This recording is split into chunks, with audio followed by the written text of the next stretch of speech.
Ilk bor rasmiy Tehron Xomanaiy qanday jarohat olganini ma'lum qildi. Tramp improvizatsiya qildi, Oq uy nazoratni yo'qotdi, bayonotlar tizimi izidan chiqdi. Isroil keyingi oy boshida G'azoda kuchli janglar yangi bosqichiga tayyorgarlik ko'rmoqda. Ukraina bosimni oshirdi. Rossiya flotiga og'ir zarba, $150 million texnika yo'q qilindi.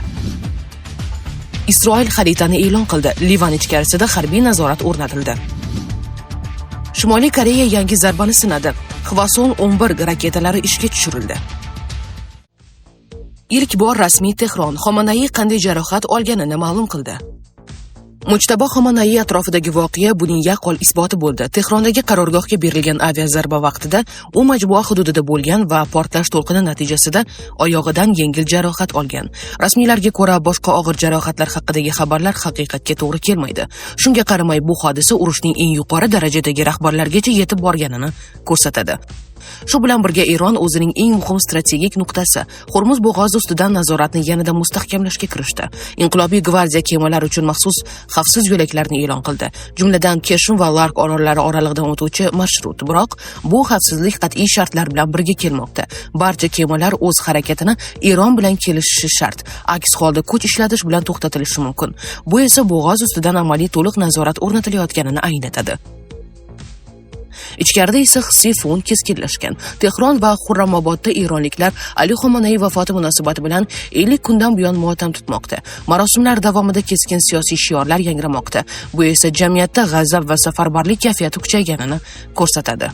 Biroq diplomatik frontda aksincha sovuqlik kuzatilmoqda.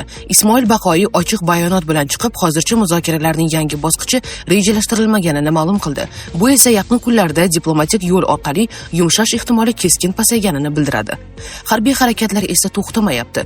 Isroil mudofaa armiyasi Livan janubidagi Kalauya hududida o'q otishga tayyor holatda turgan qurilmaga zarba berganini e'lon qildi. Bu operatsiya Isroilning shimoliy frontda ham bosimni kamaytirmaslik strategiyasini davom ettirayotganini anglatadi. Tramp improvizatsiya qildi, Oq uy nazoratni yo'qotdi, bayonotlar tizimi izdan chiqdi.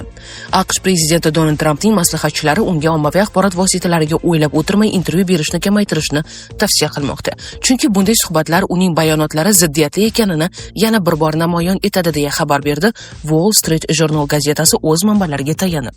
Nashr manbalariga ko'ra, Trampning yaqin safdoshlari unga matbuot bilan kamroq muloqot qilishni bir necha bor maslahat bergan. Amerika yetakchisi ma'lum muddat ularning tavsiyasiga amal qilgan, ammo keyin yana avvalgi odatiga qaytgan. Qayd etilishicha, Tramp gohida Oq uy matbuot kotibi Karoline Levitni hazil tariqasida chalg'itib, jurnalist bilan suhbatlashgani va unga muhim yangiliklarni aytganini, Levit esa bu haqda keyinroq nashrdan bilib olishini ta'kidlagan. Shuningdek, Tramp Truth Social tarmog'ida postlar e'lon qilishda ham muntazam ravishda improvizatsiya qiladi. Masalan, 7-aprel kuni Eron sivilizatsiya sifatida yo'q bo'lib ketishi mumkinligi haqidagi tahdidli xabar uning milliy xavfsizlik rejasining bir qismi bo'lmay, o'z to'qimasi edi deya ma'lum qilgan AQShning ismi oshkor etilmagan rasmiysi. Avvalroq AQSh prezidenti Donald Trump 16-aprel kuni Eron bilan urushni tugatish bo'yicha kelishuvga yaqin orada erishishiga ishonch bildirib, buning uchun Pokistonga tashrif buyurishi mumkinligini istisno etmagandi.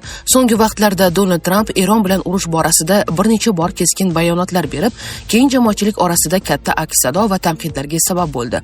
Uning ritorikasi ko'pincha an'anaviy diplomatiya chegaralaridan chiqib, to'g'ridan-to'g'ri tahdidga o'xshab qolardi. Xususan, u Tehron AQSh talablarini bajarmasa, butun bir sivilizatsiya halok bo'lishi mumkin aytgan. Shuningdek, yon berishdan bosh tortgan taqdirda do'zax olovi yog'ilishidan ogohlantirgan edi. Shu bilan birga Tramp infratuzilmaga zarbalar berilishi mumkinligini aytib, hatto Eronning barcha elektr stansiyalarini yo'q qilish ehtimoli haqida ham gapirgandi. Isroil keyingi oy boshida G'azoda kuchli janglar yangi bosqichiga tayyorgarlik ko'rmoqda. Isroil G'azo sektorida urushning yangi, yanada keskin bosqichiga kirishga amalda tayyor turibdi. Bu qarorning asosiy sababi Hamosning qurolsizlanishdan qat'iyan bosh tortayotgani va tinchlik muzokaralarining boshi berk ko'chaga kirib qolganidir. So'nggi haftalarda AQSh boshchiligida ishlab chiqilgan tinchlik rejasi doirasida Hamosdan barcha og'ir qurollarni topshirish talab qilindi. Ammo tashkilot bu shartni hech qachon qabul qilmaymiz deb rad etdi. Bu rejaga ko'ra G'azoda urushni tugatish uchun bosqichma-bosqich demilitarizatsiya, ya'ni barcha qurollarni yo'q qilish, tunnel tizimlarini buzish va hududni xalqaro nazoratga topshirish kerak edi. Ammo Hamas bunga rozi bo'lmayapti, chunki ular Isroil to'liq chekinmasdan turib, qurol tashlashni o'zlari uchun xavf deb hisoblaydi. Aynan shu qarama-qarshilik sabab hozirgi sokinlik aslida vaqtinchalik tanaffus bo'lib qolmoqda. So'nggi kunlarda ham G'azoda zarbalar davom etmoqda. Hatto sulh muzokaralari ketayotgan paytda ham Isroil havo hujumlari oqibatida odamlar halok bo'ldi. Isroil rahbariyati esa bu vaziyatni boshqacha ko'radi. Ular uchun asosiy maqsad Hamasni butunlay yo'q qilish. Shu sabab agar diplomatik yo'l ishlamasa, harbiy bosim maksimal darajaga chiqariladi. Tahlilchilarga ko'ra, Isroil allaqachon keng ko'lamli quruqlik operatsiyasi, G'azo ustidan to'liq nazorat o'rnatish va uzoq muddatli harbiy mavjudlik variantlarini ko'rib chiqmoqda. Yana bir muhim nuqta, Isroil ichida ham sabr tugab bormoqda. Harbiy doiralar Hamasni oddiy siyosiy kelishuv bilan qurolsizlantirish deyarli imkonsiz deb hisoblaydi. Ularning fikricha faqat doimiy harbiy bosim orqali bu guruhning qayta tiklanishini to'xtatish mumkin. Shu bilan birga xalqaro sahnada ham bosim ortib bormoqda. Yevropada millionlab odamlar Isroilga qarshi sanksiyalar talab qilmoqda. Bu esa urushning siyosiy narxi oshib borayotganini ko'rsatadi. Natijada hozirgi vaziyat juda xavfli burilish nuqtasiga kelib qolgan. Agar Hamas qurolsizlanmasa, Isroil katta hujumni boshlashi mumkin. Agar hujum boshlasa, bu urushning eng og'ir bosqichiga aylanishi ehtimoli yuqori va bu safar janglar qisqa emas, balki uzoq davom etadigan to'liq nazorat uchun kurashga aylanishi mumkin. Bu holat hayot sifatiga ta'sir qilyaptimi? Oilaviy hayotda zaiflik, stress va ishonchsizlik olib kelyaptimi? Vulkan erkak kuchi va ishonchining yangilangan manbai. Prostata bezi adenomasi, surunkali prostatitdan qutulishga yordam beruvchi ishonchli formula. Atigi 5-7 kun ichida natijasini sezasiz. O'zingizni yengil va ishonchli his eting. Vulkan, siz izlagan tabiiy yechim. Ukraina bosimni oshirdi. Rossiya flotiga og'ir zarba, $150 million texnika yo'q qilindi.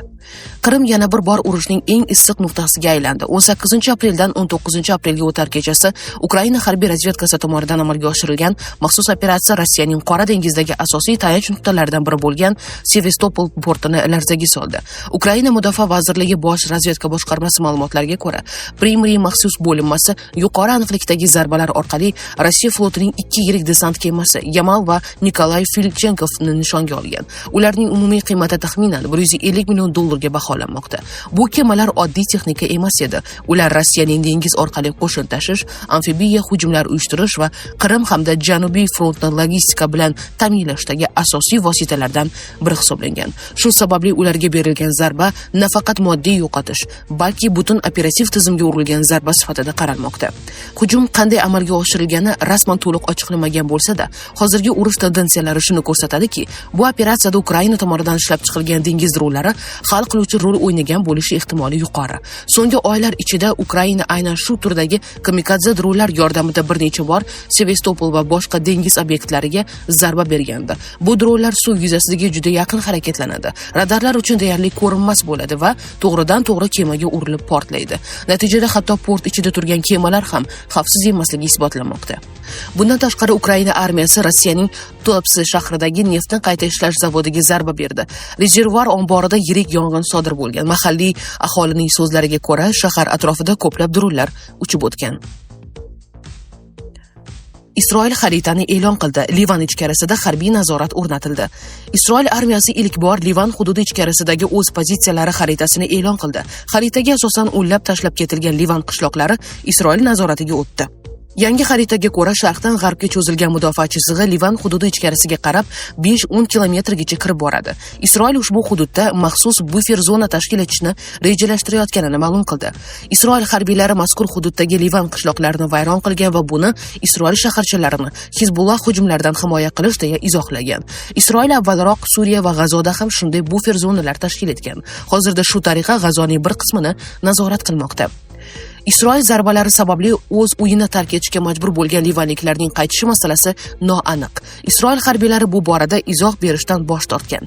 Livan xavfsizlik xizmati manbalariga ko'ra, tinch aholi belgilangan chiziqdagi ayrim qishloqlarga kira olgan, ammo janubiy hududlarning aksariyat qismiga kirish hamon taqiqlangan. Isroil mudofaa vaziri Isroil Katz 19-aprel kuni Hizbulloh foydalanayotgan chegaradagi uylar buzilishini aytdi. Askarlarimizga tahdid soladigan har qanday inshoot va portlovchi moddalar qo'yilgani o'rnatilgani gumon qilingan barcha barcha yo'llar zudlik bilan yo'q qilinishi shart, deydi u. Shimoliy Koreya yangi zarbani sinadi. Hwasong 11 raketalari ishga tushirildi. Shimoliy Koreya yetakchisi Kim Chen In 19-aprel kuni qizi bilan birga ballistik raketalarning sinov jarayonini o'tkazdi.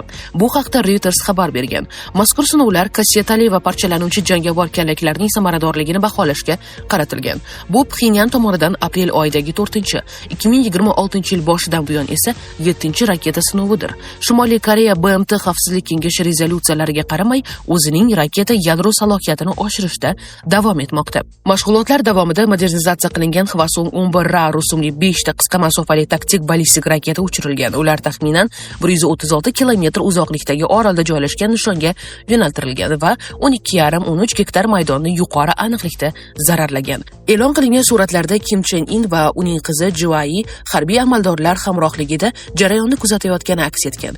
Juai avval ham otasi bilan bir necha bor raketa va tank sinovlarida qatnashgan. Janubiy Koreya razvedkasi uni Shimoliy Koreya yetakchisining ehtimoliy vorisi sifatida ko'radi. Sizga yetkazmoqchi bo'lganlarimiz hozircha mana shulardan iborat edi. Dunyo yangiliklarini kuzatishda davom eting. Salomat bo'ling.